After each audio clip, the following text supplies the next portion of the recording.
here we are, everybody. Once again, it's another episode of your favorite podcast with your favorite neighborhood-friendly host.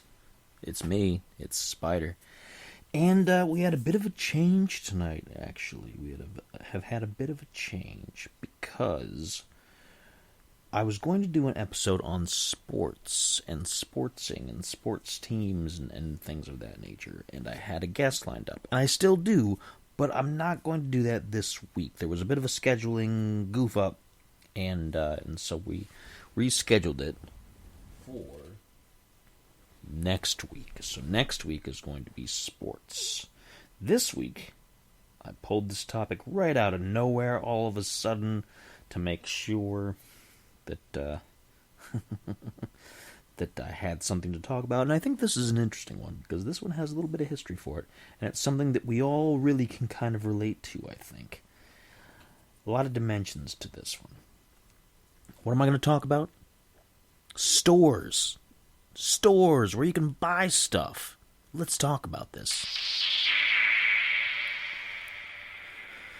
So stores, what is a store, you say? I don't think you would actually ask, because most people know what these are. But if you for some reason don't, or you just want to hear me say some unnecessary explanation, a store is a shop. It's a market. It's a place where you buy things, where you can get things, where you get your deals and your discounts and all kinds of stuff. And you can buy anything in a store. There's stores for everything. You can buy food in a grocery store, groceries. You can buy appliances like your refrigerators. You can buy cars. There's car stores. There's car dealerships and things like lots, but I mean there's actual stores some places where you can go in and you can you can buy cars like in a store. It's weird. It's weird, isn't it? I don't know. Maybe it is. Maybe it's not. But yeah, there's so many. You can buy musical instruments. You can buy. Oh, who knows? You can buy guns and ammo and things. And you can buy adult products. And you can buy all kinds of things. There's so many things you can buy in stores nowadays. And that's not even counting online stores, which is a whole other thing. I'm going to get into those a little bit later. But, stores. And stores seem a little bit different than when I was a kid growing up. Things have changed in the store landscape. They've changed in a way that you don't see stores now the way you did before. A lot of the stores that I grew up with, they aren't really around anymore, which is something new and something different. But another thing that we're going to get to is probably in this next season is we're going to talk about the extension of stores, which is malls. Malls, okay? Like the Mall of America, and malls and things, because that's a whole landscape that has changed as well. But, when I was a kid, we had some of the stores are still around, like the grocery store chain that I go to that's here in Ohio and in parts of Pennsylvania, and I don't know if they're in other parts of the United States. I know they're here in Ohio and Pennsylvania. It's called Giant Eagle, and this is not an endorsement. We're not sponsored by any of those people. I'm not getting any money to talk about them or anything like that. I should get some money, depending because of how much I spend there, but that's an old person's kind of joke, right? Considering how much I spend here, they should give it to me for free, right? Yeah, that's something that old people say. And I'm not actually going to do that, because that's just entitled. So, yeah, Giant Eagle is where I buy my groceries. And I get, I get everything there. I get vegetables, I get canned food, I get all kinds of stuff. And, but I've been to other groceries throughout my adult life. I've been to Save-A-Lot. Save-A-Lot's one that, there's a lot of jokes about Save-A-Lot. Save-A-Lot's are like dollar stores. I'll talk about dollar stores in a minute, but Save-A-Lot is one of those stores that they seem to crop up everywhere. They just pop up here and there, and they're like a small grocery slash department store kind of thing. You just buy all kinds of random stuff there, which is like it's the same kind of idea as Walmart. I'm not a big fan of Walmart because Walmart is just messy, and I don't mean it's dirty. I don't mean it's like not clean, and maybe some of them aren't. I don't know. I don't pay that much attention to that, but they just have things arranged in ways where it's just like they don't seem to mesh. Everywhere you turn, there's something that doesn't match something else. And I know the strategy. The strategy is you look for what you want or what you need, what you went to the store for. But on the way, you'll see something completely unrelated that, oh yeah, look at the deal on this. I want to buy that. And you'll subconsciously want to spend more money. And that's the trick there. That's the trick with some of these stores. I like an organized store. I like an organized store where I can find everything I want. Aisle by aisle, I know where I'm going. I know what I can find. And if I see something tasty along the way or something good, I might consider it. But it's got to be something that makes sense in the flow. You know what I mean?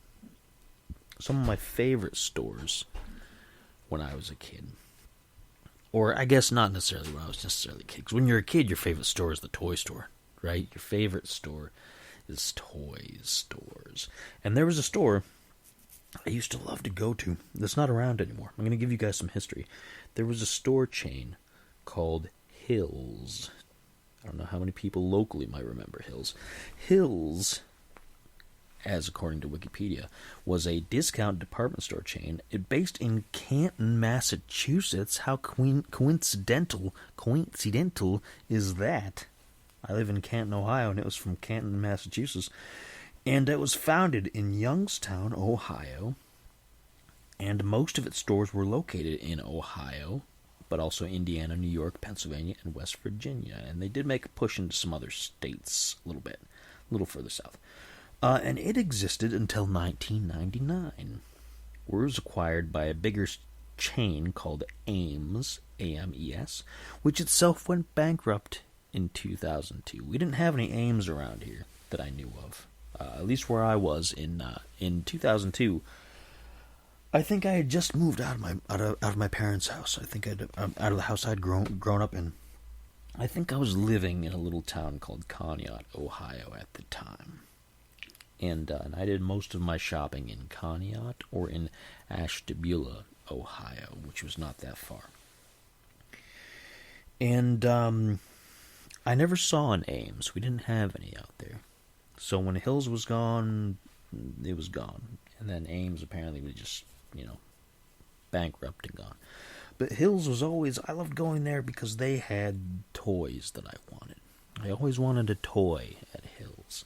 I remember there being Transformer toys at Hills. And I always wanted the big ones, the best ones, the awesome ones, and they were always too expensive, so we never got those ones. But the slogan that they had, because they had all kinds of them, the slogan that I remember was, Hills is the place for kids. And that sounds like an ominous kind of touchy subject these days with the way that the world is. But at the time, it was because they had toys. They had all the toys and things that you would want. They were a big toys distributor. Before things like Toys R Us came about a little bit. I mean, we didn't have Toys R Us close to me at the time, but they became big in the time when I was a kid, when I was growing up. And then now, of course, they went bankrupt and disappeared, and then they returned not too long ago, and I haven't been into any of their new locations because they were rebought by a new franchisee and things like that. I don't know the full details. Limited number of stores, not as many as they used to, not nationwide. But Toys R Us, they used to be pretty big. We bought most of the supplies for my daughter as a child, as a baby, at Babies R Us, which was a subsidiary of Toys R Us, of course, which is basically the same model, but it also had, in addition to baby toys, it had baby supplies like diapers and what's the word I'm looking for? Not like a nanny cam, but those baby monitors, a baby monitor to make sure that your baby's okay in the night, and cribs and all kinds of stuff like that. So we had a registry there, if I remember correctly. Yeah, Hills was always my favorite. Hills. As I got older, I started getting into games, of course. So we had stores like Babbage's. Babbage's was what existed before GameStop. GameStop is what's big now. And they have very similar lettering for their logos because when GameStop purchased all of Babbage's back in the day, Babbage's, I don't know, they kind of snuck in there by keeping the logos very similar so that people would be like, oh yeah, it's still the same store. But they, Babbage's was more focused on software, heavily on PC software and gaming and things, with getting into the console market kind of a little bit, with not too much, but mostly on PC software, and they were very good. But they also had some high-end prices. It was kind of difficult to get a good deal at a Babbage's, but at least you knew what you were getting. You didn't get shortchanged or anything like that. GameStop kind of twisted all that around, came up with like the game trade-ins and things, and you still end up paying more, but you still think you're getting a bit of a discount. But Babbage's. Music stores, Sam Goody, FYE. Some of these stores are still kind of around in some form, but they haven't been able to survive as much because now instead of CDs, which were the big hit when I was growing up, CDs had been new and they were great and they were fantastic and everything was on CD. You could burn your own discs. You could make your own CDs. When I was a kid growing up, that was all brand new, and so those stores were still pretty big for a while, but now everything's digital. Now everything's Spotify and streaming and iPods and things like that. So, which I admit, I made the jump. I made the jump to MP3 because it's just so much more convenient. I can listen to so much more music. I don't gotta carry this giant book full of CDs everywhere I go. I was on the tail end of cassette tapes. I had cassette tapes. I had cassette tape players. And when I first got my first CD player, I was ecstatic about it. I was really pleased about it. But, yeah, I was big on CDs, but I've made the jump. It's been a long time, too. I've made the jump to MP3, and I have a pretty sizable collection of MP3s. Because it's easier. It's much easier than having to carry all that stuff around. I still like buying CDs every now and again. I don't buy as many as I used to, but I like to support particular artists. And I like the physical feel of the booklet and all that other kind of stuff if they put some effort into the presentation. Walden Books was a bookstore chain back when Amazon was still new and Amazon only sold books. Amazon used to be an online bookstore and that was it. Anybody else remember that? Online landscape has changed immensely. But Walden Books was big. I used to buy stuff at Walden Books. Barnes & Noble, I kind of bought some stuff at, but they always seemed like their prices were a bit high. And then when Walden Books disappeared and some other stores disappeared, Barnes & Noble kind of got more into that. Oh, yep, we got the higher prices and there's nothing you can do about it because we're the only game in town. What was the other store? Borders bookstore. I was a huge fan of Borders. Borders was one of my favorites. They had the best selection of books and everything like that. And they had CDs. They had a CD section that was incredibly informative for my early teenage years. In fact, I remember going to Borders in Erie, Pennsylvania, occasionally because when I was growing up, my family would go to church on Sundays, and then we would go out to eat and occasionally do some shopping Sunday afternoon. And we would go up to Erie, Pennsylvania, and we'd hit up the Borders, and my dad would let us buy like a book or a CD or something. Because we were still kids, we still lived at home. We didn't have, we had kind of an allowance, but not really. But he would, let us pick out things here or there. And that's the start of my Nine Inch Nails singles collection, because over the time that I was shopping there, I found so many little EPs and singles and things that were imports, the imports that you couldn't find most places, and I would buy them up, and I started getting this huge collection, and now that stuff sells for huge money, which I'm not really into. I don't buy stuff so that it'll appreciate in value and then resell it later. I buy it because I like it and because I want to keep it. But some of that stuff is pretty rare, hard to find, pretty valuable, and I'm pretty pleased that I was able to get it at basic store prices and not at eBay prices. eBay, that's a trip. That's a trip, isn't it? Like nowadays, eBay is so regulated and there's still tons of stuff on there, but man, when eBay first came out, it was all bidding. It wasn't outright purchasing, it was just all bidding. And there was some wild stuff on eBay. People talk about how Craigslist kind of get, like, all the stuff that's gotten shut down and kept off of Craigslist, some really murky things. All that stuff started on eBay. eBay had all kinds of just the craziest stuff you could buy. And even now, once in a while, you go to the right corner of it, and you can find some weird things, let me tell you. But, I mean, eBay nowadays is not like the Wild West like it used to be. eBay, totally different. And that's online stores for you. Online stores. Online has become the dominating force in purchasing these days. And it hasn't been that long, to be honest. I'm 40 years old, and buying things online was still super new when I was a kid, like 10, 12 years old. And between then and now, it's not a very long time, to be honest. It feels like a long time for me because I've lived all those years, but it's a fraction of the time. Pardon me, it's a fraction of the actual time that stores had been around long before that, where the internet just exploded with ways to purchase things and to have them shipped straight to you. Amazon exploded. Now you buy everything on Amazon. Amazon has their own physical stores now. And like I said, they started as an online bookstore. And now you get everything on Amazon. It's the corner of the market. Amazon, eBay. You got knockoff sites that are like what eBay used to be, which is Wish. You'll buy stuff you have no idea what you're actually getting. The pictures could be completely inaccurate. Even on Facebook, on social media, they have their own marketplace for buying and selling. It's crazy.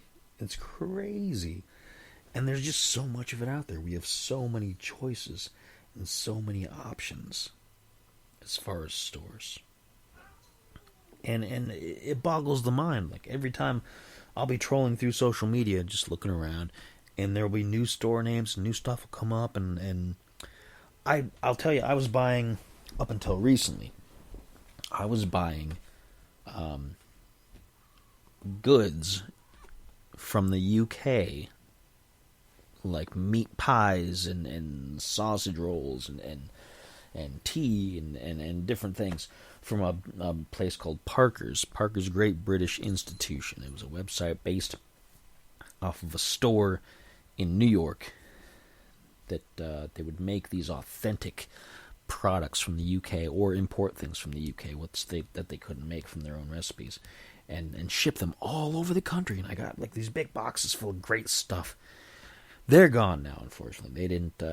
They didn't make it through the transition of the virus years, unfortunately, from the last few years. And so they recently shut their doors, which is unfortunate. One of my favorite places.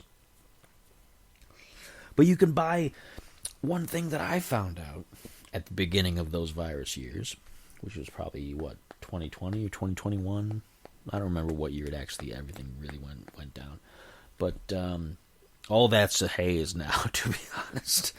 But at the beginning of all that, I discovered that you could ship alcohol to your home. And I was astounded. I was amazed. And it's what led to the creation, actually, of my YouTube channel, to be honest, where I do the Uncanny Spirits Club and things like that. That's not really a shameless promotion. It kind of is, but it's not meant to be. It's just, that's how I got into ordering all these different kinds of things and tasting them and presenting them to people. And I was super surprised. And because it used to be, when I was growing up, again, You had to go to specific stores. There were a lot of laws and restrictions and everything in place, and now you can ship all this stuff across the whole country for the most part. Most of the states will let you ship in all this stuff. You can get prescription drugs like mailed to you and things, which is insane. You can get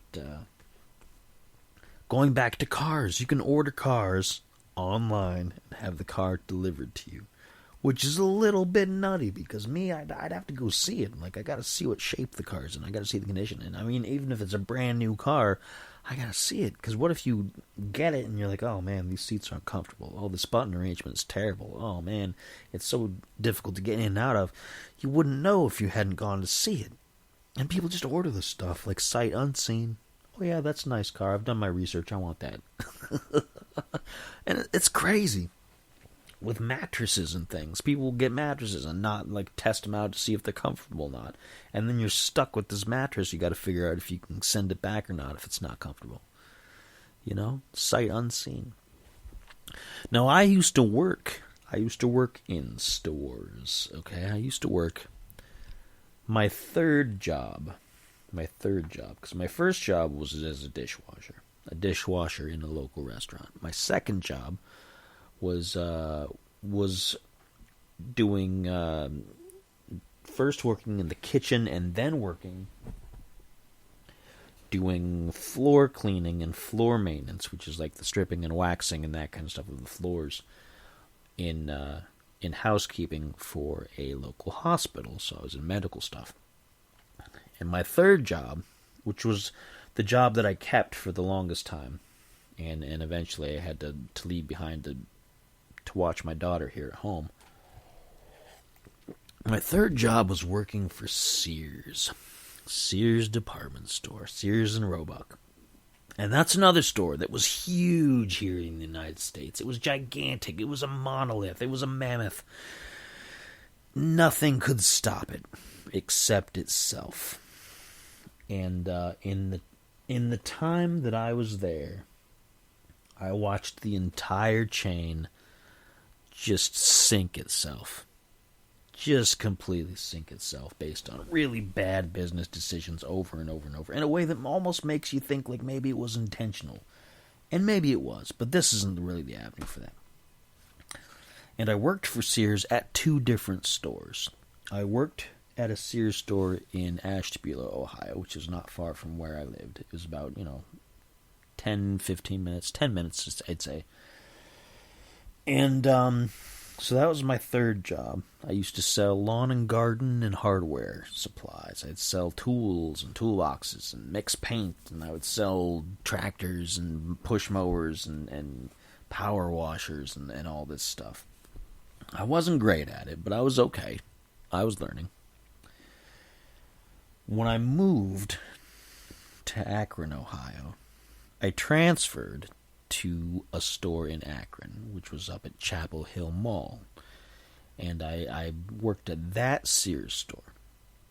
And I was in the electronics department. I sold TVs, I sold video game systems, I sold surround sound, vacuum cleaners, and microwaves for some reason. I don't know why those were never included in the appliances area, but they were always part of ours to deal with.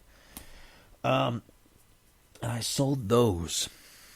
And while I was there, it wasn't that long after I'd transferred that the old store was shut down and closed. And it was one of many in a big domino effect of just the whole company basically going under. Well,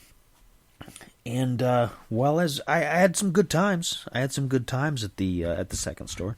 I had some good times. I had some bad times. I met a lot of people there. I actually met Rob there. Rob from This Uncanny Earth. That's how far back this whole thing goes. I met him there. We struck up conversation. We started hanging out, and that has led to all these successful shows that you folks are enjoying now. And I left that store.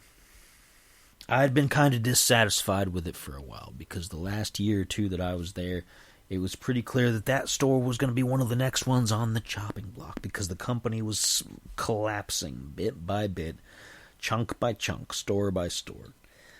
And I saw it. I saw it coming. But I left because I somebody had to raise my daughter when her mom went back to work. Her mom had a better job than I did at the time, so she made more money. So it made sense because somebody was going to have to watch my daughter. We didn't have a way to do daycare or a babysitter or something like that. Somebody had to stay and watch her, and we couldn't get the schedules worked out. So it made sense for me to stay home, and that's what I've done ever since. But Sears went under. That store went under not too long afterwards. And I don't think there's really any Sears stores left, to be honest. And it was a giant, because they sold everything. Even some of the biggest Sears stores sold groceries as well. Mine didn't. Neither of mine did. They only sold products and things and services. No food. But I learned a lot. I learned a lot there about electronics and different things. And I had some good times. Like I said, I met Rob there. We started hanging out, and that was the foundation for all of these different entertainment things that we do now. For all you fine folks out there. If I hadn't been at that Sears store, I probably would not have met my daughter's mother. And she would not have been born. You know, that's how these things go. So it's funny how things will work out. Stores. Yeah, and there's a thing about stores. Like, another thing when I was growing up, there were always like little shops and things owned by independent people that weren't part of the big chains. They were owned by one or two people. Maybe they were generational. They passed them down to their kids or different things like that. And those are harder to find nowadays because, again, during the virus years, a lot of those little stores couldn't survive. The big stores could. They had plenty of money. But the little stores could not. But there's still a few of them floating around. One of them local here is Troy's Toy Store. Sir Troy's, actually. Let me see what the full title of it is, because I've got it pulled up on Facebook. Sir Troy's Toy Kingdom in North Canton, Ohio. And it's like their second or their second or third store that's all local in this area. And so my daughter loves going there. They're the biggest local dealer of Legos. So if you're looking for Lego bricks and you want variety and you want every possible Lego that you can find, you can get them at Sir Troy's Toy Kingdom. Again, not a sponsorship. They didn't pay me to say that. They don't even know I'm saying it unless they're listening into the show, which would be great. But as far as I know, they aren't. And yeah, good local store. And there's plant stores around here. Like my daughter's mom always goes to plant stores. She always likes to go to buy new plants and things like that. There's plant stores around here. You can always go to the bigger stores, like the garden departments in Lowe's and Home Depot and whatnot, which are big around here. But she likes trying to go find the littler local places that are owned by the local families. You know, trying to put some oomph back in the local economy rather than just the national one. But that's stores for you. I like stores. I don't like going and just spending all day at a store. I don't want to go and just hang out at a store. Like a lot of people, when I was in my late teens, early 20s, the big thing was, oh, let's go to Walmart and hang out. I'm like, I don't want to go to Walmart and hang out. But that's what people wanted to do. And they'd run around the aisles and they'd check everything out. And they probably wouldn't even buy anything. And I don't like doing that. I don't like doing that. I like to go in to buy something. I like to buy things, which is probably a failing of mine. I tend to buy too many things. But I don't like just going to the store just because you can go. And I don't like going for specific events like the day after Thanksgiving where you got Black Friday. I don't do that. I don't like going to that. I won't. I will never go to another Black Friday as long as I live because I don't have to work at a Black Friday event anymore. That was one of the things that you used to do at Sears. Hated it. Absolutely hated it. Couldn't stand it. And I'm not going to do it. Not going to do it again. I don't want to fight over stuff. If something's out of stock, it's out of stock. What am I going to do about it? I'll look around. I'll look on eBay. I'll look on eBay and see if it's there. But I'm not going to fight people. I'm not going to fight through a crowd. I'm not going to get there like 2 in the morning. Nah, it's not going to happen. Most of my shopping, honestly, is in 2 parts. I do my grocery store shopping at the Giant Eagle, like I said, and I do most everything else online. Honestly, I buy stuff from Amazon, which is kind of a necessary evil, I suppose. I know people will say, "Oh, it's putting other stores out of business," and I get that, but I can't get to other stores all the time, and Amazon has everything at the price that it needs to be. I mean, I wish it was a better explanation for that. Yeah, I get most everything else at Amazon, or if I can get things directly from people, like if I have a band that's coming out with a new album, I'll try to order directly from their website. Or if there's a new game coming out, I get it straight from... Most of my games come from Microsoft, because I use a Microsoft Xbox Series X for my gaming, of course. Yeah, things like that. I just do most of my stuff online. We have a couple stores that I try to look at, like Best Buy here in town is the only game in town as far as electronics, but their prices have just been terrible lately. Although, to be honest, I did get a great deal on a refrigerator. That's not an endorsement. That's just saying that I got a great deal on a refrigerator. And you can still get that every so often. But other things I've looked for, like just cables and things, like HDMI cables or something like that. Ridiculous price. Surge protectors I was looking for recently. And man, the prices at Best Buy were absolutely out of control for less features that I needed that I could get at other stores. You gotta be smart. You gotta be smart when you're going to this different stores. You gotta be comparison shoppers anymore. You can't just go to a single store if it's something you need. Now, I do stick to one grocery store because those prices are relatively consistent, except for the fact that with the inflation from the last couple of years, from the post-virus years, it's expensive. It's twice as expensive for the food that I used to get. But I don't think it'd be that much better at other stores. And I think the quality would be different. And that's why I stick to where I'm at. But other things, like, I shop around. Other things, if I'm looking for a TV, or if I'm looking for a cable, or if I'm looking for an appliance or something, I'll shop around a bit. I'll take a look around. I'll make sure I'm getting the best I can get for my money. And I'm not going to go in and be like, "Hey, can you knock off another $500? Because we don't do that here. It's not car shopping. If you are car shopping, I have a strategy.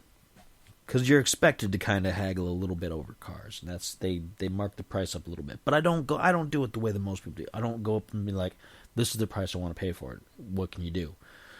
Instead, because all cars, most of the time, somebody in my position, you're going to be making payments on, right? You're not going to just pay it right outright.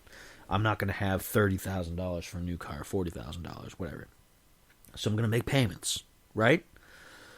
So rather than ask them to take money off the top, I go in and I say, "Hey, what's the lowest payment I can get? Give me this number of years.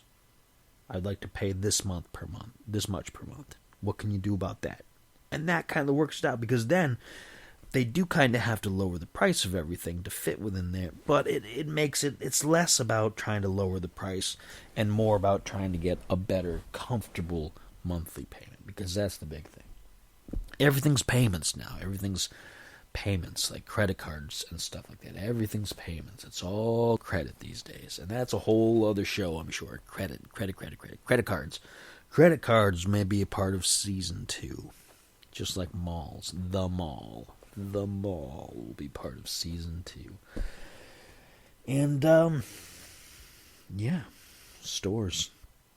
It's wild. It's just wild, the kind of stuff that you can buy these days. All the different things. You can buy steaks online, you can buy drinks, you can buy medicine, you can buy electronics, you can buy books, you can buy novelties, all kinds of things that you can buy. It's ridiculous. If there's a need, then there's a store for it on the internet. which is a shame because I've always, if I want to get something, as much as I don't like just going and browsing, I do like to go and see what I'm buying in person. I like to go to the store and look at what I've got. Even if it's not on display, if it's got a box that I can look at and kind of turn around and be like, okay. I'm not going to go in. Like, one of the things that used to drive me crazy at Sears is people would go in and they'd be like, oh, well, can I see it out of the box? You know, these boxes are taped shut. Everything's like secure in there. You know, it's a huge thing to get it out of the box. And if you decide you're not going to buy it, now I have this open box that I can't seal again. And the next customer coming along isn't going to want to buy it because the box is open, even if you didn't buy it and take it home and do anything with it. You know, I don't want to be one of those people. I don't like that. So I don't do that. If it's not on display, I look at the box, I look around. You know, I do my best to figure before I pick it up. Or I don't pick it up, whichever. You know, that's how it goes. So I would always rather do that than order something online if I can help it. But there's not much choice these days. That's online. That's everything is online shopping now. That's the way it is. Even stuff that you see on a website for local stores, half the time isn't in the local store. It's only online, and they'll have to ship it into their store, and then you have to pick it up or get it delivered and things. And then you're in the same boat. You can't see it first. So, you know, things are different. Things are not what they were. And now, not to get much farther away towards the end of the show, now they're testing out drones. Amazon drones, where you order something and then this drone flies over and drops the box off on your porch. Or like delivery robots. This robot on wheels that drives through a city and shows up at your apartment or wherever and drops, and like you have to meet it outside, pressing a code, and opens up, and here's your package. See you later. It's crazy. Like, it's not like it was. But it never is. It's always different. The future is always different. And that's it. That's all I'm going to talk to you about. Stores. Fascinating. Next week, I am going to be doing that episode about sports. And that'll be the last episode of Season 1. And I will be taking roughly a month off. That'll be what? That'll be the 19th. So, after that, the next show will be the 17th of July. Okay? So next week, episode 20. Episode 21 will be the 17th of July after that. And so I'm going to take that month off, kind of rejuvenate a little bit, get some new topics picked out, and we're going to have a good time. So I hope you don't miss me too much. But next week, sports. Final episode of Season 1. Season 2 will start in July. Okay? Okay. Hope you guys had fun. I will check you folks out next time.